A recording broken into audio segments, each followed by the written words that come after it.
Assalamualaikum warahmatullahi wabarakatuh. Alhamdulillahi rabbil alamin. Wabihi nasta'in ala umuri dunya waddin. Wassalatu wassalamu ala asrafil anbiya'i wal mursalin. Wa ala alihi wa ashabihi wa man tabi'ahum bi ihsanin ila yaumiddin. Asyhadu an la ilaha illallah wahdahu la syarikalah wa asyhadu anna Muhammadan abduhu wa rasuluh. Allahumma shalli wa sallim wa barik ala Muhammad wa ala ali Muhammad kama shallaita wa barakta ala Ibrahim wa ala ali Ibrahim fil alamin innaka Hamidum Majid. Amma ba'du. Bapak-bapak dan ibu-ibu serta jamaah sekalian rahimani wa rahimakumullah. Alhamdulillah, pada malam ini kita bisa berjumpa kembali untuk melanjutkan ngaji kitab Islahul Qulub karya Syekh Abdul Hadi bin Hasan Wahbi hafizahullahu taala. Pada pertemuan pekan lalu ya kita sudah membahas sampai halaman 68. Benar? Ya, 68 di kitab yang ada di hadapan Bapak Ibu. Ya, silakan dibuka. Masih membahas tentang pengaruh positif zikir ya. Dan ini di bawah bab menyembuhkan hati. Ya, jadi hati itu bisa, yang sakit bisa tersembuhkan, satu dengan tilawah Quran, yang kedua dengan zikir. Nah, zikir itu banyak pengaruh positifnya. Kita sudah bahas ya pada pertemuan sebelumnya beberapa pengaruh positif zikir bagi hati. Satu ya menyembuhkan hati, yang kedua ya membersihkan hati, yang ketiga menghidupkan hati. Nah, yang keempat, sekarang kita akan membahas yang keempat. Zikir itu bisa riqqatu al-qalb, melembutkan hati. Ya, qala al-muallif rahimahullah, berkata penulis kitab ini Syekh Abdul Hadi ya, rahimahullah, kata beliau, i'lam, ketahuilah, bi anna fil qalbi qaswatan la yudhibuha illa dzikrullah ta'ala. Ketahuilah sesungguhnya dalam hati itu ada ya, kekerasan. Jadi ada hati yang keras dan tidak bisa dicairkan, dilembutkan kecuali dengan zikir, kecuali dengan zikrullah ya. Berzikir mengingat Allah Subhanahu wa ta'ala. Oleh karenanya payam bagi lil abdi an yudawiya qaswata qalbihi bi dzikrillah azza wajalla. Sudah seharusnya bagi seorang hamba mengobati keras hatinya itu dengan berzikir kepada Allah. Karena hati semakin keras ya, semakin hati itu lalai dari berzikir, semakin keras. Istaddat bihi al-qaswah. Saat dia mengingat Allah, maka hati mencair gitu ya. Hati yang tadinya keras bisa jadi lembut. Ya, sebagaimana ya ar-rassasu finnar ya. Besi atau tembaga yang dibakar dalam api, ya sekeras-kerasnya dia tapi pasti akan meleleh juga. Ya atau tidak? Ar-rassas. Bukan. Ya, rassas itu tembaga atau selongsong peluru, itu rassas juga itu. Nah, kalau rosok lain lagi. Rosok itu kardus bekas tuh. Ya, botol minuman itu rosok tuh ya. Nah, jadi rassas ya besi atau tembaga yang dibakar sekeras apapun akhirnya meleleh juga. Pun begitu dengan hati yang keras. Nah, kalau dengan ya, kita hidupkan zikir dalam hati itu, maka dia akan meleleh juga, akan lembut juga gitu, sekeras-kerasnya hati kita. Nah, ini ya bapak-bapak dan ibu-ibu serta ikhwas sekalian. Lalu Syekh Abdul Hadi mengutip ayat Al-Quran dari surah Al-Hadid ayat 16 sampai 17 ya. Alam yakni belumkah datang waktunya lilladzina amanu, bagi orang-orang yang beriman, an takhsha'a qulubuhum li dzikrillahi wa ma nazala minal haq. Nah, untuk tunduk hatinya mengingat Allah, khusyuk hatinya mengingat Allah Subhanahu wa taala, dan ya mengingat kebenaran yang telah turun, ya diturunkan Allah taala kepada mereka. Wala yakunu kalladzina utul kitab, dan janganlah mereka seperti orang-orang yang diberikan Alkitab min qabl, sebelum mereka, fatala alaihimul amad. Nah, lalu kemudian hidup lama, ya, masa yang panjang mereka lewati, faqasat qulubukum, lalu hati mereka menjadi faqasat qulubuhum, hati mereka menjadi keras, wa katsirum minhum fasikun, dan kebanyakan mereka itu fasik. I'lamu, ketahuilah, annallaha yuhyil ardo ba'da mautiha, sesungguhnya Allah taala itu bisa menghidupkan bumi yang mati, ya, bumi yang mati itu bisa dihidupkan kembali oleh Allah taala, yang gersang, yang mati bisa hidup. Dengan apa? Dengan apa Allah bisa menghidupkan bumi yang mati?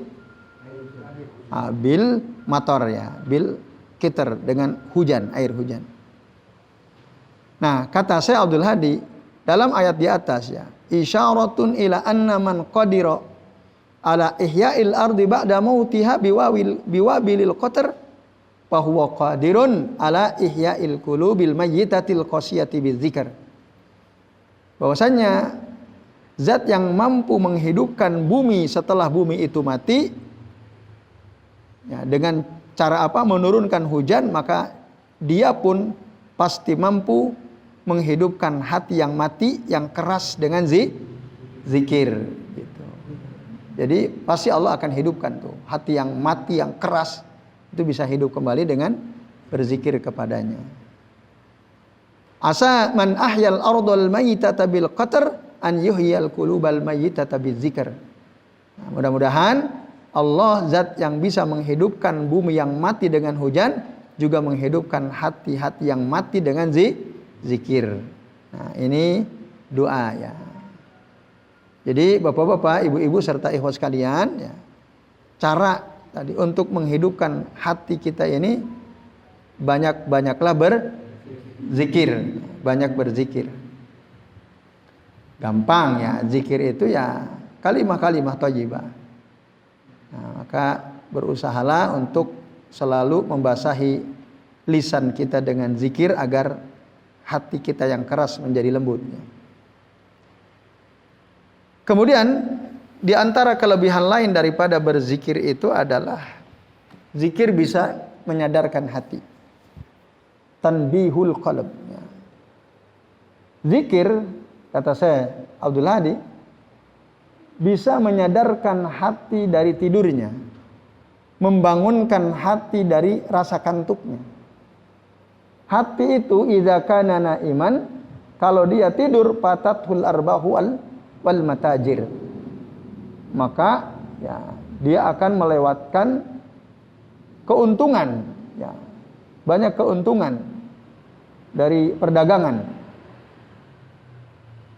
Wa kanal ghalibu alaihil khusran, dan dia tentu akan tertimpa kerugian kalau hati kita tidur, lalai, ya, tertidur gitu. Maka apabila hati bangun dan dia tahu ada banyak hal yang menguntungkan yang dia lewati karena tertidurnya itu, maka dia akan mengeraskan tali ikat pinggangnya, saddal mi'zar, tali sarungnya, wa ahya baqiyata umrihi, dan akan menghidupkan sisa umurnya, wastadraka ma fatahu, akan mendapatkan apa yang terlewatkan. Nah, lalu kata beliau, dan tidaklah terjadi, ya, bangkitnya hati, terbangunnya hati, illa bidzikr, kecuali dengan zikir.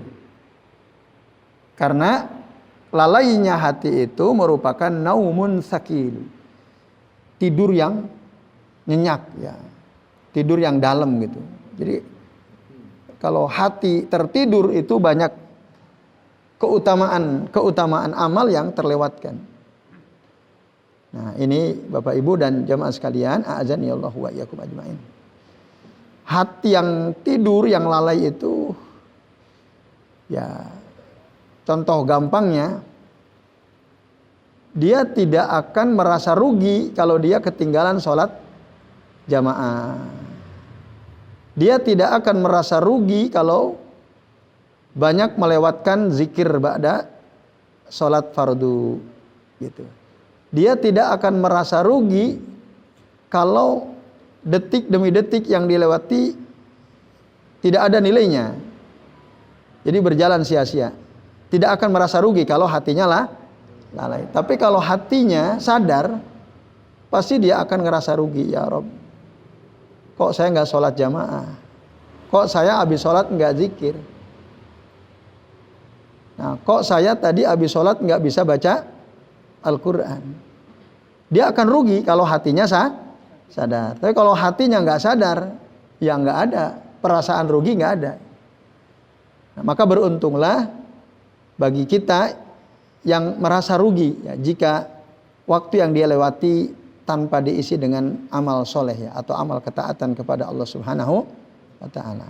Nah, itulah ya, zikir ya, dia bisa menyadarkan hati. Yang terakhir ya, berarti yang keenam, di antara pengaruh positif zikir terhadap hati adalah apa? Nah, zikir itu adalah cahaya hati, menjadikan hati kita bersinar. Az-zikru nurun fil qalb, famastanaratil qulubi bimisli zikrillahi ta'ala. Zikir itu cahaya dalam hati. Tidak ada yang bisa ya menghadirkan cahaya dalam hati seperti zikir, mengingat Allah Subhanahu wa Ta'ala. Wasya'nu kullu sa'an wal falahu kullul falahi fin nur wasyaqa'u kullu syaqa'i fi fawatih. Jadi masalah penting yang perlu diperhatikan, keberuntungan yang sesungguhnya adalah ada pada cahaya dalam hati itu. Jadi kalau ada orang hatinya bercahaya ya, itulah orang yang sangat beruntung. Bercahaya dengan zikir tadi. Sebaliknya, kesengsaraan yang sesungguhnya adalah apa? Ketika dia melewatkan ya zikir dalam hatinya. Banyak gitu, dia lewatkan zikir pada Allah Subhanahu wa Ta'ala. Nah, itulah hati yang sengsara. Jika hati seseorang itu bercahaya, maka akbalat ufudul khairati ilaihi min kulli nahiyah, katanya. Jadi akan datang utusan-utusan kebaikan kepada si hati itu dari berbagai arah. Jadi kebaikan akan datang. Sebaliknya, jika hati itu gelap, akbalat sahaibul bala wasyarri min kulli makan. Akan datang kepadanya awan-awan keburukan, ya.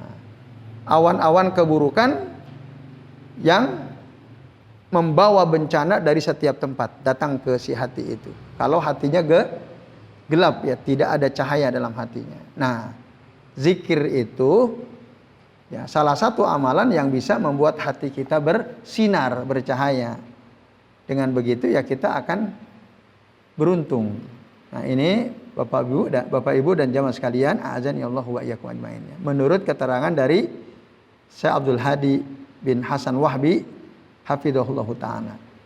Nah, tapi di sini beliau tidak menyertakan dalil mana dalam hadis Nabi misalnya yang apabila kita berzikir maka hati kita akan bercahaya. Tapi beliau mengutip ini dari kitab Syekhul Islam Ibnu Taimiyah ya, Al-Wabil Sayyib atau Ad-Da'u wad-Dawa karya Ibnu Qayyim Al-Jauziyah itu. Ya, mungkin kita bisa langsung merujuk kedua kitab tersebut di mana mungkin di sana akan disebutkan dasarnya ya. Baik, kitab Ad-Da'u wad-Dawa. Ya, itulah dia 6 pengaruh positif zikir terhadap hati. Ya. Maka dengan kita berzikir akan ada 6 keadaan, ya, 6 keadaan positif yang akan dirasakan oleh hati kalau hati kita senantiasa diisi oleh zikir. Kemudian yang ketiga, Bapak sekalian, yang bisa menyembuhkan hati selain tilawah Quran, selain zikir ada apa? Ilmu yang bermanfaat, al-ilmun nafi. Beliau mengatakan, "I'lam rahimakallah." Ketahuilah, semoga Allah merahmati engkau, bi anna amradal qulubi kullaha mutawallidatun anil jahli wa dawa'uhal ilm.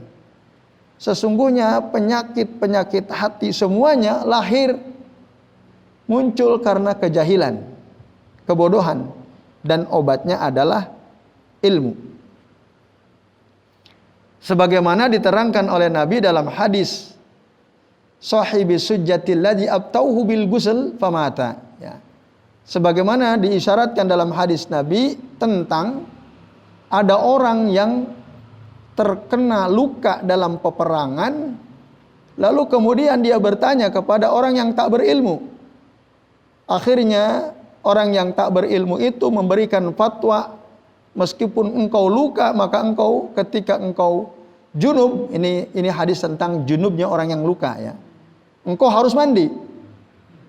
Padahal luka-luka parah. Nah, akhirnya si sahabat ini pun mandi. Enggak kuat saking sakitnya, akhirnya mati. Ini karena fatwa menyesatkan, ya. Fatwanya orang tak berilmu. Nah, akhirnya mati ini orang. Apa kata Nabi ketika Nabi mendengar peristiwa ini? Qatalahumullah. Mereka telah membunuh dia, semoga Allah juga melaknat mereka ini. Sahabat yang tak punya ilmu dicela oleh Nabi SAW. Karena dia telah menyebabkan kematian seseorang. Itu bahaya orang tak berilmu itu.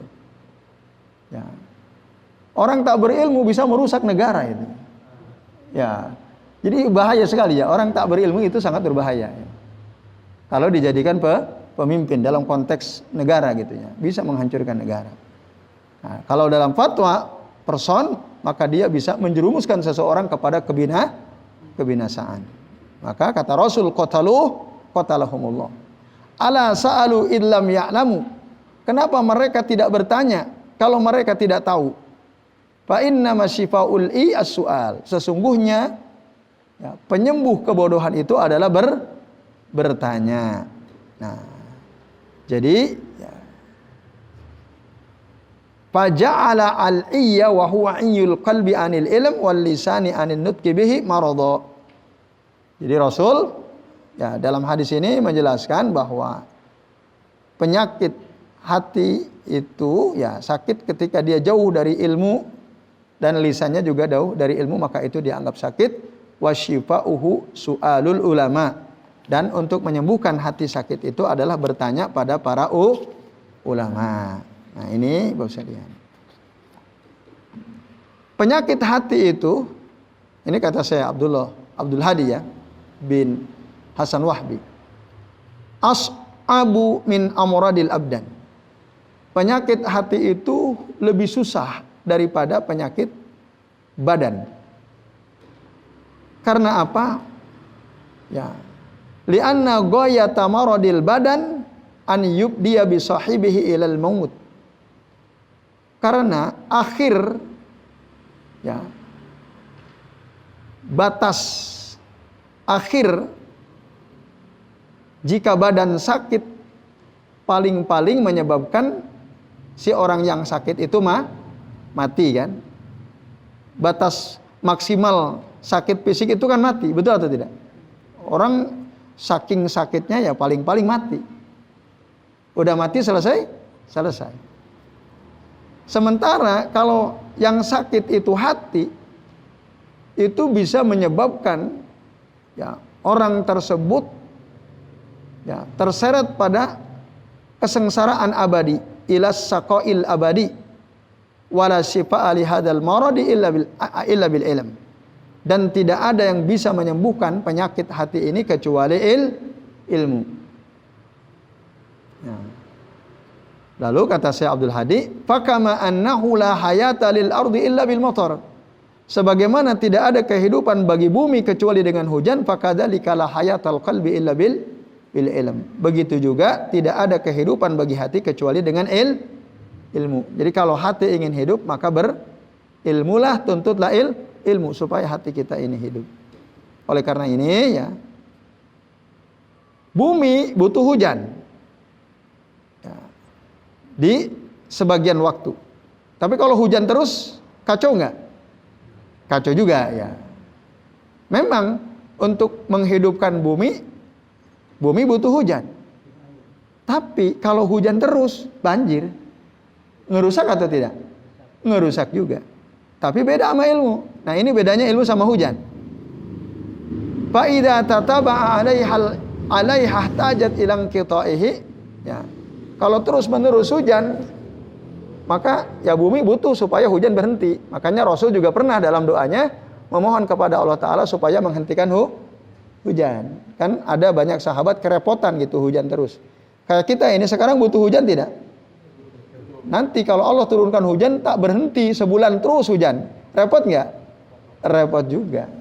Nah, itu hujan dibutuhkan, tapi ada saat dimana kita minta supaya hujan tidak turun. Beda sama ilmu ya. Wa ammal ilmu fayahtaju ilaihil qalbu bi'adadil anfas. Sementara ilmu itu dibutuhkan oleh hati ya, setiap tarikan nafas. Setiap tarikan nafas kita butuh ilmu. Wala yaziduhu kasratuhu illa salahan wa naf'a. Dan tidaklah ilmu itu bertambah banyak kecuali pasti akan menambah kebaikan dan menambah manfaat. Artinya orang semakin banyak ilmu akan semakin baik, semakin bermanfaat untuk dirinya. Nah, itu. Terus ilmunya nambah terus, ya pasti semakin baik. Enggak mungkin ilmu bertambah semakin pasti akan mendatangkan kebaikan dan manfaat untuk diri kita masing-masing. Maka fahajatul qalbi ilal ilmi laisat kal hajati ila tanaffusi fil hawa'i bal a'zam. Sampai begini ya. Kata Syekh Abdul Hadi. Kebutuhan hati terhadap ilmu tidak sama, tidak seperti kebutuhan nafas kita terhadap udara. Akan tetapi lebih besar dari itu. Kita butuh oksigen enggak? Untuk bisa bernapas. Butuh ya? Nah, kalau enggak, maka oksigen ini apa? CO2 ya, apa namanya? O2 ya. Gratis apa bayar kita? Gratis. Allah kasih. Ya. Tapi sangat berharga gitu.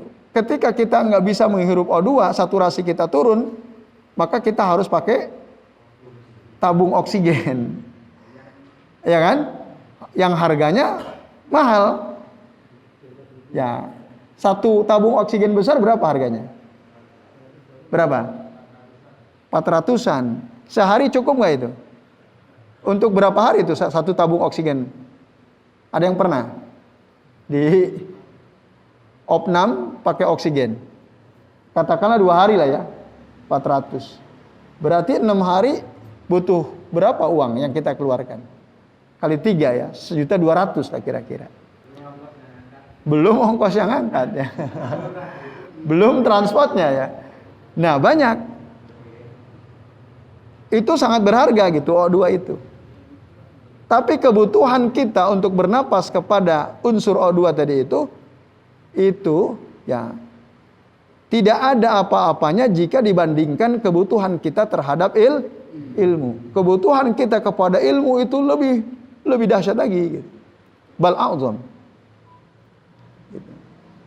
Nah, karena ya kalau kita nggak punya ilmu bisa menyengsarakan gitu. Menyengsarakan dunia akhirat. Kalau kita tidak punya ilmu. Bahkan kalau kata Imam Ahmad, hajatuna ilal ilmi ya akbaru wa asyaddu min hajatina ila ta'amin wa syarabin, kan itu. Kebutuhan kita kepada ilmu itu ya lebih besar daripada kebutuhan kita kepada makan dan minum. Makan minum Sehari 3 kali udah cukup. Minum 2 liter udah cukup. Kata dokter begitu kan? Minum yang sehat minimal sehari 2 liter. Bahkan 2 liter cukup. Kadang-kadang kurang dari 2 liter cukup atau enggak? Kadang-kadang orang ada yang minumnya enggak nyampe 2 liter cukup. Yang ideal memang 2 liter kan itu minimal. Ilmu itu tak terbatas gitu. Butuhnya kita kepada ilmu tak ada batasnya. Bahkan setiap detik kita butuh ilmu. Nah, ini makanya Imam Ahmad bilang kebutuhan kita kepada ilmu itu lebih besar daripada kebutuhan kita kepada makan dan minum. Setiap gerak-gerik kita ada ilmunya. Betul atau tidak? Betul. Ya, duduk kita di majelis ilmu, minum kita, makan kita, keluar dari masjid, naik motor, nyampe rumah, buka baju, mau tidur, itu ada ilmunya semua kan? Nah, coba orang yang nggak punya ilmu, banyak yang terlewatkan tuh kebaikan. Banyak. Keluar masjid dia nggak baca doa, naik motor dia nggak baca doa, nyampe rumah dia masuk aja langsung. Padahal syaitan iblis ikut sama dia. Nah, akhirnya ikut tidur bareng, dapat tempat nginep gratis tuh syaitan. Nah, mau tidur enggak baca doa. Bangunnya kesiangan, lewat sholat subuh jamaah. Udah bangun enggak baca doa juga. Coba kan, kebaikan banyak sekali terlewatkan. Beda kalau dia punya ilmu. Semua geraknya ada ilmunya. Ya. Selesai bermajelis ada ilmunya? Ada. Keluar masjid ada ilmunya? Naik motor ada ilmunya? Di jalan ada ilmunya? Ada. Masuk rumah ada ilmunya. Buka baju ada ilmunya. Mau tidur ada ilmunya. Bangun tidur ada ilmunya. Semua ada ilmunya. Nah itu. Maka kita butuh betul ilmu. Nah, kalau kita tulis gitu ya, agenda rutin harian kita, itu hampir setiap aktivitas yang kita lakukan dalam sehari itu ada ilmunya. Tinggal pertanyaannya adalah, apakah setiap aktivitas kita selalu kita sertai dengan ilmu atau tidak? Nah itu. Mungkin belum tahu ilmunya, maka ilmui. Nah yang sayang itu udah tahu ilmunya tapi tidak dipraktekin. Ada banyak nggak orang mau tidur tidak doa dulu? Ada banyak nggak? Ada banyak. Jangan-jangan kita termasuk salah satunya. Tidur aja langsung. Saking ngantuknya. Ya kan? Lupa kita berdoa. Bangun juga begitu. Bahkan lilir, itu ada nggak ilmunya lilir? Ada ilmunya. Orang terbangun di malam hari, lilir gitu, bahasa Jawanya lilir ya. Ngelilir itu. Nah, itu kan ada ilmunya. Nah ini ya Bapak Ibu sekalian. Mimpi kita, mimpi buruk, terbangun. Ada ilmunya nggak? Ada ilmunya. Nah, gimana coba kalau mimpi buruk? Meludah ke kiri, itu diantara. Mohon perlindungan kepada Allah lalu meludah ke arah kiri. Nah itu ada ilmunya. Itu Bapak Ibu, maka kebutuhan kita kepada ilmu itu lebih besar daripada kebutuhan kita kepada makan dan minum. Nah kemudian wabil jumlati ya fal ilmu lil qalbi mislul ma'ilis samak. Nah ini sama seperti az-zikru lil qalbi mislul ma'ilis samak. Ilmu bagi hati seperti air bagi ikan. Idza faqadahu mata. Kalau ikan kehilangan air maka akan sebagaimana hati kehilangan ilmu, dia pun akan mati juga. Gitu. Jadi ya Bapak Ibu dan jamaah sekalian, a'azani Allah wa iyyakum ajmain. Itu penting sekali ya ilmu itu. Nah, lalu Bapak Ibu dan jamaah sekalian, a'azani Allah wa iyyakum ajmain. Nah, lalu katakan panisbatul ilmi ilal qalbi kanisbatid dhai'il aini ilaiha. Jadi kedudukan ilmu bagi hati itu seperti kedudukan cahaya bagi mata. Mata itu kalau nggak ada cahaya berfungsi atau tidak? Nggak, gelap. Hati kalau nggak ada ilmu ya sama seperti mata kalau nggak ada cahaya, gelap. Nggak bisa ngapa-ngapain gitu ya. Takut yang ada. Bahkan juga kanisbati sam'il udun kalamal lisani ilaihi. Nah, sebagaimana juga kedudukan telinga untuk mendengar ya perkataan yang disampaikan oleh lisan kepadanya. Pendengaran buat telinga. Kalau telinga kita nggak mendengar, berarti apa namanya? Tuli, gitu ya. Jika mata buta, nggak bisa melihat karena nggak ada cahaya.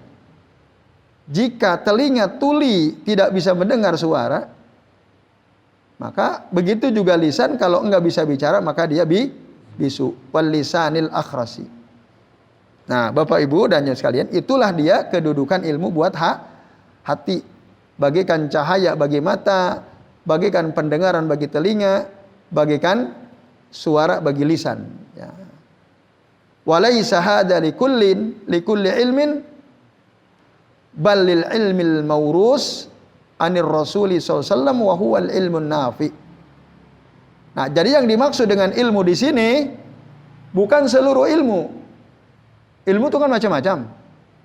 Ada ilmu tentang astronomi, ilmu tentang psikologi, ilmu tentang informatika, ilmu tentang bahasa, ilmu tentang psikologi misalnya, ilmu tentang filsafat, apalagi ekonomi, teknik, kedokteran. Bukan yang dimaksud bukan ilmu itu. Bukan ilmu itu semua, bukan. Akan tetapi apa? Ilmul mawrus anir rasuli sallallahu alaihi wasallam. Tapi maksudnya adalah ilmu yang diwariskan dari Rasul sallallahu alaihi wasallam. Jadi yang dimaksud ilmu apa berarti?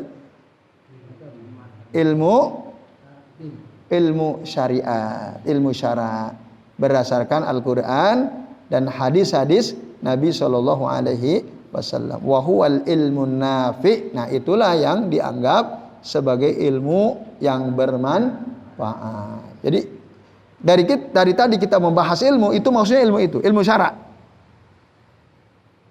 Antum menguasai ilmu tentang teknik, antum menguasai ilmu tentang kesehatan kedokteran. Hebat antum. Bahkan dengan itu antum bisa mendapat uang banyak. Memakmurkan kehidupan dunia antum. Itu dibanding ilmu syara enggak ada apa-apanya, gitu. Enggak ada apa-apanya. Orang karena ilmunya, ilmu politiknya, ilmu komunikasinya, dia bisa buat rumah mewah, punya kendaraan mantap gitu ya, punya toko di mana-mana. Kalau dia nggak tahu ilmu syara, nah berantakan itu, ya nggak? Mungkin dia korup, mungkin dia bohong, mungkin dia menipu. Nah, jahil dia terhadap ilmu syara. Di dunia nampaknya senang, akhirat kelabakan dia. Tapi orang yang tahu ilmu syara, ya, tahu tentang sunnah Nabi, tahu tentang petunjuk Quran dan seterusnya, walaupun mungkin ya hidupnya tidak semewah tadi, rumahnya biasa saja, kendaraan biasa saja, tapi dia tahu ilmu syariat, itu jauh lebih hebat daripada orang yang tahu ilmu dunia dengan beragam kemewahannya, tapi dia tidak tahu ilmu syara. Tentu saja yang paling bagus kita tahu ilmu syariat, juga tahu ilmu dunia, itu yang terbaik tentu saja. Kita jadi dokter tapi terus belajar ilmu syara. Kita jadi punya keahlian desain, punya keahlian buat kaos gambarnya bagus kayak Mas Yosef gitu ya. Tapi juga belajar ilmu syara. Nah, itu yang dahsyat. Gitu. Maka jangan ditinggalkan belajar ilmu syariat ya. Sesibuk apapun kita, sehebat apapun masalah dunia kita. Kalau kita nyontoh para ulama terdahulu ya, mereka pakar di bidang astronomi, tapi mereka juga ngerti soal ilmu syariat. Mereka pakar di bidang apa misalnya? Ya kayak Ibnu Rushd gitu ya. Tapi mereka paham ilmu syariat, paham fikih dan seterusnya. Yaitu ya kalau kita mau kilas balik ya, mencontoh kehidupan para ulama terdahulu, mereka kuasai banyak ilmu, tetapi ilmu syariat mereka tidak tinggalkan. Maka beruntunglah Bapak Ibu dan jamaah sekalian ya, kita yang tergerak hatinya untuk terus mempelajari ilmu-ilmu syara seperti ini. Jadi saya kira itu ya yang bisa kita bahas. Nah, Selebihnya barangkali ada di antara Bapak Ibu yang mau bertanya, kami persilahkan. Jelas ya? Jadi yang ketiga ini apa tadi? Untuk menyembuhkan hati dengan ilmu. Yang dimaksud ilmu apa tadi? Ilmu syariat, ya, ilmu syariat. Ya. Kalau orang ceramah kalau kamu ingin bahagia dunia dengan ilmu, kalau kamu ingin bahagia akhirat dengan ilmu, ya. kalau kamu ingin bahagia di akhirat juga dengan ilmu. Ya. Itu dari mana itu? Itu perkataan ahlul ilm ya. Perkataan ulama. Wa man arada dunya fa alaihi bil ilmi wa man arada al akhirata fa alaihi bil ilmi wa man aradahuma fa alaihi bil ilmi. Jadi barang siapa ingin dunia, maka hendaklah dia punya ilmu. Ingin bahagia akhirat, dia punya harusnya dengan ilmu. Begitu juga ingin mendapatkan kebahagiaan dunia akhirat juga harus pakai ilmu. Ilmu apa yang dimaksud? Ya, yang paling utama tadi ilmu syariat. Gitu. Ilmu syara itu gini. Ilmu ekonomi, ilmu bisnis misalnya. Bagaimana cara dagang biar laris? Bagaimana cara mendesain iklan supaya produk kita laku, ya kan? Bagaimana cara memproduksi suatu produk yang dibutuhkan sehingga laku? Itu ilmu bukan? Ilmu juga, memang ilmu juga. Tapi yang lebih penting dari itu adalah bagaimana cara jualan sesuai tuntunan syariat. Nah, itu kan. Kadang orang canggih dia mendesain poster iklan. Canggih dia membuat tempat jualan. Canggih dia memarketingkan kan, memasarkan produk yang dia dagangkan. Canggih.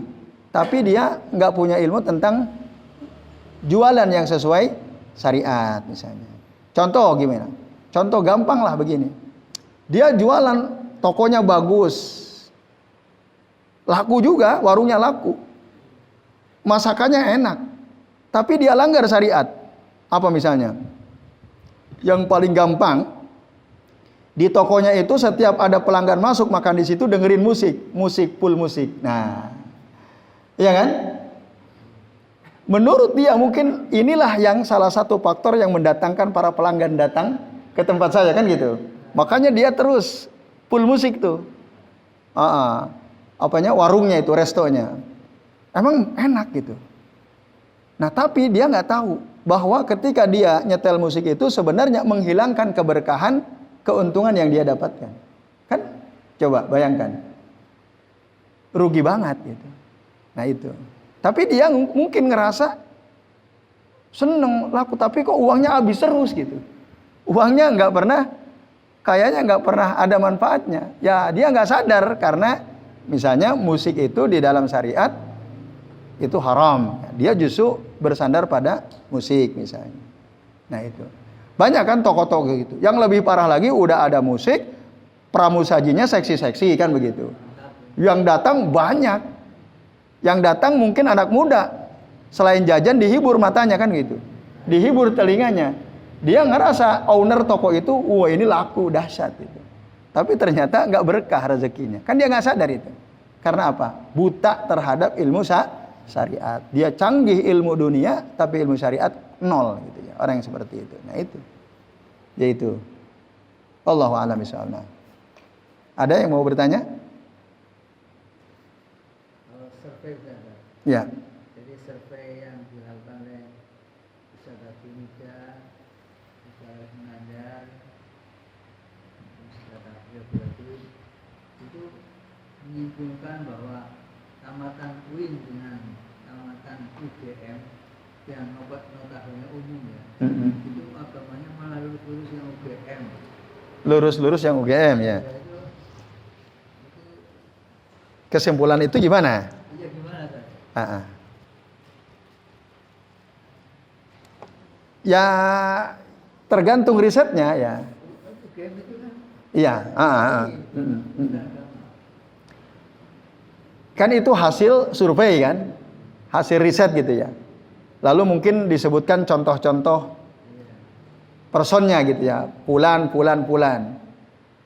Nah, apakah riset itu akurat atau tidak, kan itu yang perlu dipertanyakan. Atau jangan-jangan subjektif gitu ya. Artinya hanya melihat dari tokoh-tokoh tertentu yang lulusan perguruan tinggi umum gitu. Sementara tokoh-tokoh soleh dari perguruan tinggi agama enggak disurvei, kan bisa jadi. Ya, soalnya ahli sunnahnya itu lebih ahli sunnah tamatan seperti Abdu tamatan UGM, terus ahli sunnah tamatan UGM. Siapa bilang? Yang kedua itu bukan dari UGM itu. Enggak, dari mana tuh, Pak? Yang antum sebut kedua namanya? Enggak, yang antum sebut kedua dari mana? Beliau lulusan mana? Enggak, yang kedua tadi. Itu lulusan mana coba? Ya.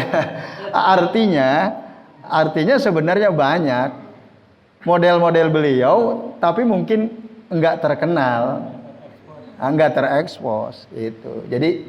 Jadi kesimpulannya saya kira masih bias ya, artinya masih perlu pembuktian ya.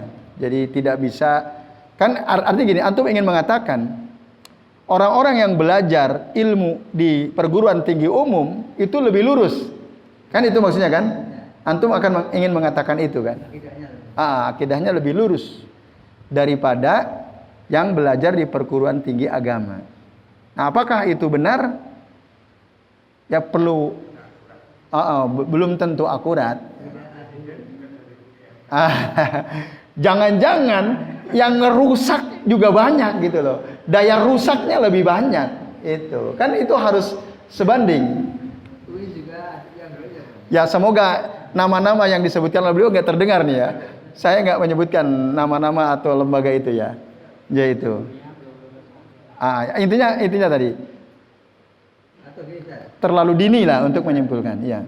Yang tamatan UIN tapi berbasis pesantren, motor dan apa gitu. Itu istisnanya itu. Tapi kalau mau masuk dari SMA ke UIN itu rokok pun halal, musik pun halal. Iya. Nyanyi pun asal tiga halal. Itu yang fakta. Iya. Lalu kesimpulan antum apa berarti? Ya jangan sekian yang dari UIN tapi dari backgroundnya pondok pesantren. Oke. Ya berarti poin inti yang ingin antum sampaikan atau ingin antum tanyakan apa tuh? Dari fenomena yang antum gambarkan itu. Kan ini kalau yang saya tangkap, antum ingin mengkanter gitu ya, bahwa belajar ilmu umum gitu ya tidak otomatis lebih jelek daripada orang yang belajar agama, kan gitu. Kira-kira gitu nggak? Kalau saya mau tidak otomatis lebih jelek. Oke, atau terbaliknya begitu ya. Kalau yang dari agama lebih baik. Kalau itu pernyataannya benar. Betul sekali. Orang yang belajar di perguruan tinggi umum belum tentu lebih buruk daripada yang belajar di perguruan tinggi agama. Atau sebaliknya, orang yang belajar di perguruan tinggi agama belum tentu lebih baik daripada orang yang belajar di perguruan tinggi umum. Kalau itu exactly, tepat sekali kalau itu ya. Tergantung person masing-masing. Tapi kalau di generalisir kayaknya perlu riset yang lebih mendalam ya, betulkah? Nah, itu tentu harus ada pembanding juga ya. Jadi itu Pak Nasir. Tapi pernyataan antum itu benar yang terakhir. Iya, bahwa orang yang belajar di perguruan tinggi umum belum tentu lebih buruk daripada orang yang secara agama ya, daripada yang belajar di perguruan tinggi agama. Atau sebaliknya, orang yang belajar ilmu di perguruan tinggi agama belum tentu lebih baik dari agamanya, belum tentu lebih baik daripada orang yang belajar di perguruan tinggi umum. Yaitu sahih. Na'am, barakallahu fikum. Ya, silakan. Ada ulama yang berpendapat bahwa musik yang membawa kita kepada ketaatan itu tidak haram. Dibolehkan. Ya. Apa ada hadis ini? Enggak ada hadis. Tapi kalau ulama ngomong begitu ada. Tapi kalau ditanya hadisnya ada, enggak ada hadisnya. Ya. Jadi jelas kan kata Rasul, la yakunanna ya fi ummati kaumun, akan ada pada umatku suatu kaum yastahilluna al-hirra wal harira wal khamra wal ma'azib. Rawahu al-Bukhari. Akan ada di tengah-tengah umatku suatu kaum yang menghalalkan ya perzinahan, menghalalkan sutra untuk kaum laki-laki, menghalalkan khamr dan menghalalkan al-ma'azib, itu alatul lahwi wal musiko, alat-alat musik. Akan ada. Nah, berarti ulama yang tadi Pak Ruslan maksud, nah itulah diantara apa yang sudah dikabarkan oleh Nabi, akan ada ulama yang menghalalkanmu alat-alat musik, apapun alasannya. Padahal hukum asal musik itu adalah ya haram, sebagaimana hukum asal zina, hukum asal khamr, hukum asal sutra bagi kaum laki-laki haram. Pun begitu dengan alatul lahwi wal musiko. Nah, iya, ya memang ada di beberapa pesantren gitu ya, musik hidup gitu, berjalan musik ada. Ya mungkin merujuk kepada pendapat ulama seperti Ibnu Hazm. Kalau yang muasir itu Yusuf Al-Qardawi, itu diantara ulama yang memandang musik itu halal selama ya. Jadi ada istilah al-hukmu yaduru ma'a illatin wujudan wa adaman.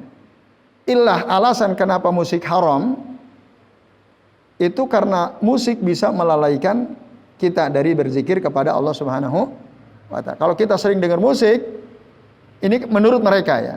Jadi mereka memahami hadis Nabi tentang alat musik itu dilihat karena ada ilahnya. Nah, ini disebut ma'kul al-makna. Hadis tersebut bisa dirasionalisasi gitu. Kenapa musik kok diharamkan? Karena pada umumnya musik itu melalaikan. Maka ilah haramnya musik itu karena melalaikan, ilahnya. Sebabnya itu. Ya, illatu tahrimi al-musiqa, alasan diharamkannya musik itu karena ya yusabbibu ila al-ghaflati, menyebabkan seseorang lalai dari berzikir kepada Allah Subhanahu wa taala. Tapi jika alasan itu hilang, maka al-hukmu yaduru ma'a illatin wujudan wa adaman. Hukum itu ada dan tidak adanya tergantung kepada ada alasannya atau tidak. Maka kesimpulannya, jika musik itu tidak melalaikan, berarti hukumnya apa? Boleh, kan gitu. Nah, itu kaidahnya yang dipakai oleh mereka ya.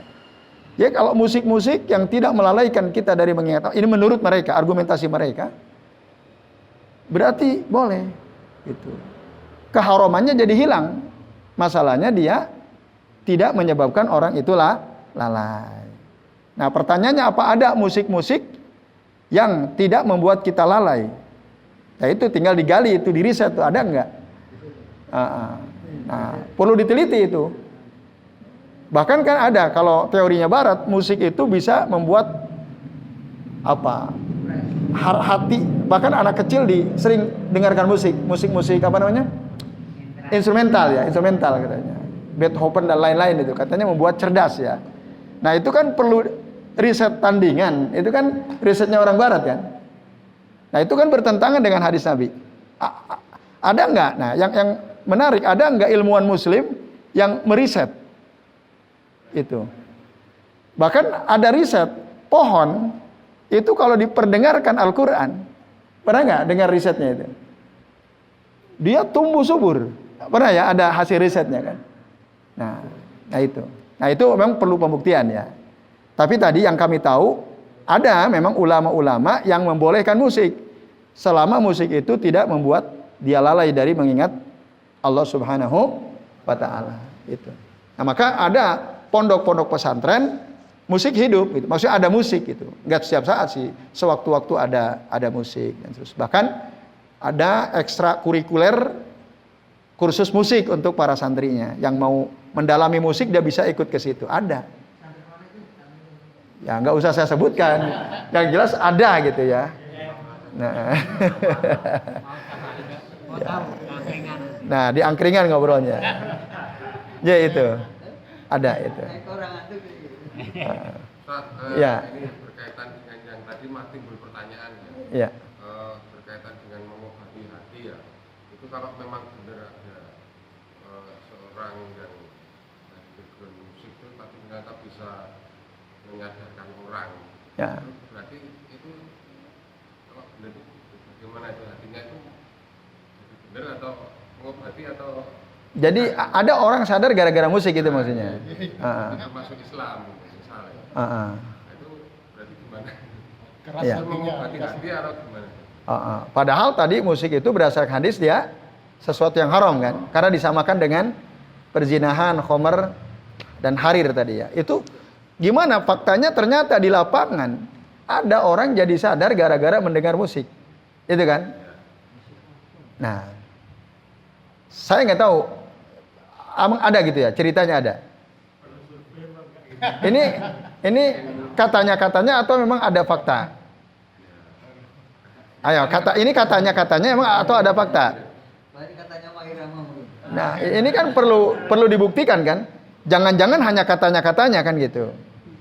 Atau emang ada faktanya? Musik. Kalau ada faktanya siapa misalnya? Nah, kan itu penting dibuktikan. Nah, itu satu ya. PR-nya itu. Jangan-jangan hanya cerita yang dikarang-karang gitu loh. Hanya untuk membenarkan sesuatu yang nggak benar gitu ya. Dia ngarang. Andai kata benar. Lalu apakah ya sesuatu yang buruk menjadi sebab datangnya hidayah? Lalu yang buruk itu menjadi baik? Itu pertanyaannya kan? Saya ulangi ya.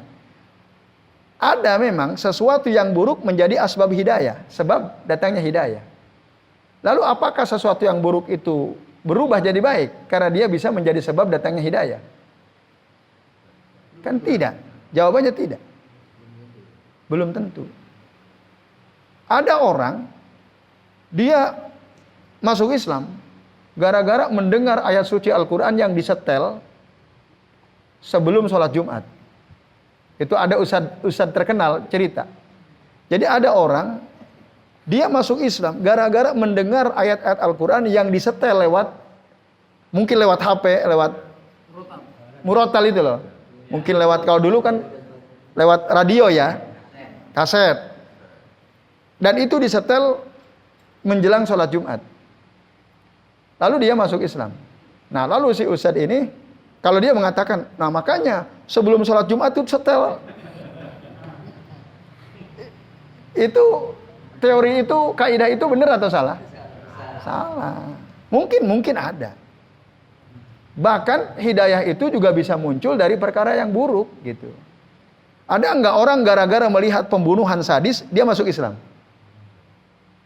Ada enggak? Mungkin. Oh ya, 99. Ya. 100 orang. Nah itu kalau itu pelakunya ya. Bahkan ada loh, nun sewu, orang masuk Islam gara-gara celana dalam. Itu disebutkan reportase di koran, maaf saya nggak usah sebut nama korannya ya. Itu saya baca itu. Jadi celana dalam bisa menjadi sebab orang masuk Islam. Oh, tukang cuci kan dia. Jadi ada apa tuh namanya? Laundry ya. Jadi ada asrama mahasiswa di Amerika itu. Ada laundrynya, petugas laundry, seorang ibu gitu ya. Dia tiap hari mencuci pakaian para mahasiswa yang ada di asrama itu. Ini mahasiswa beasiswa, pinter-pinter. Lalu suatu ketika ada mahasiswa baru, 4 orang dari Saudi, mahasiswa muslim. Nah kan tiap hari dia ngambilin pakaian kotor, yang pokoknya ada tempat khusus pakaian kotor yang dia akan ambil untuk dicuci, termasuk pakaian dalam gitu ya. Selama dia bertugas di situ, hampir setiap hari, di celana dalam para mahasiswa itu kalau nggak ada air kencing ya air mani gitu. Itu udah selalu begitu gitu. Tapi ada 4 mahasiswa kok celana dalamnya bersih terus gitu. Ini dalam reportase yang saya baca di salah satu koran nasional. Akhirnya si petugas laundry ini, seorang ibu ini penasaran dia. Kok bisa gitu? Padahal mahasiswa yang lain itu dari bertahun-tahun saya tugas di sini pasti celana dalamnya ya begitu itulah kotor. Akhirnya dia memberanikan diri untuk bertanya kepada si mahasiswa muslim ini. Ya, kurang lebih dia mengatakan, aku sudah bertahun-tahun kerja jadi laundry di sini, aku tidak pernah mendapatkan celana dalam para mahasiswa yang bersih kecuali celana dalam kalian ini. Kenapa? Kok iso gitu bahasa kitanya? Iya, karena kami seorang muslim. Kami itu, ya, kalau kami kencing, kami pasti istinja, kami pasti cebok, kami pasti bersihkan. Dan nggak mungkin kami ngompol sembarangan. Kalau mau pipis ya pipis. Nah, sementara mahasiswa lain yang orang kafir, dia sering mabok, minum khamar, orang mabok kencing celana kerasa atau tidak? Enggak kerasa. Mungkin habis kencing nggak cebok juga kan gitu. Nah, belum lagi mereka bergaul bebas dengan kaum wanita. Kami terjaga. Kami tidak boleh bergaul bebas dengan kaum wanita. Makanya Anda melihat ya pakaian dalam kami dalam keadaan seperti bersih gitu ya. Akhirnya, oh begitu Islam. Ya, begitulah ajaran agama kami. Dari situ akhirnya si ibu itu minta, tolong bimbing aku ingin masuk Islam. Jadi apa tuh sebab petunjuk si petugas laundry itu? Celana dalam kan gitu. Jadi gitu. Andai kata ada orang sadar karena mendengar musik, tidak otomatis berarti musik itu baik. Itu perbandingannya itu. J. Kalau salah itu apakah hatinya itu jadi bagaimana ya? Apakah itu termasuk mengobati hati enggak? Ya, yang pasti Allah ingin memberikan dia petunjuk, tapi jalannya lewat mendengar musik, gitu. Iya. Terus hatinya rusak atau tidak kalau dia mendengar musik? Ya tinggal tergantung nanti apa tindak lanjutan dia setelah dia mendapat hidayah itu bagaimana.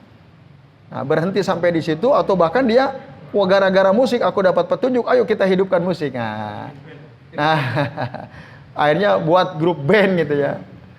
Bahkan kalau menurut pengakuan para produsen musik di barat itu, kan ada tuh video ya, pengakuan orang-orang yang tadinya bergelut di bidang musik, ternyata memang wah itu merusak gitu.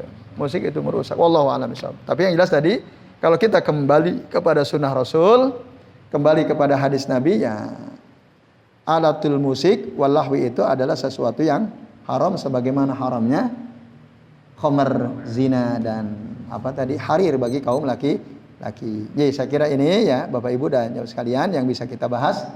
Terima kasih atas perhatiannya. Ya, kita cukupkan, nanti ditutup oleh Mas Yoyo. Saya akhiri wasallallahu ala Muhammadin wa ala alihi washabbihi wa baraka wa sallama alaihim ajmain. Billahi taufiq wal hidayah. Wassalamualaikum warahmatullahi wabarakatuh. Waalaikumsalam warahmatullahi wabarakatuh.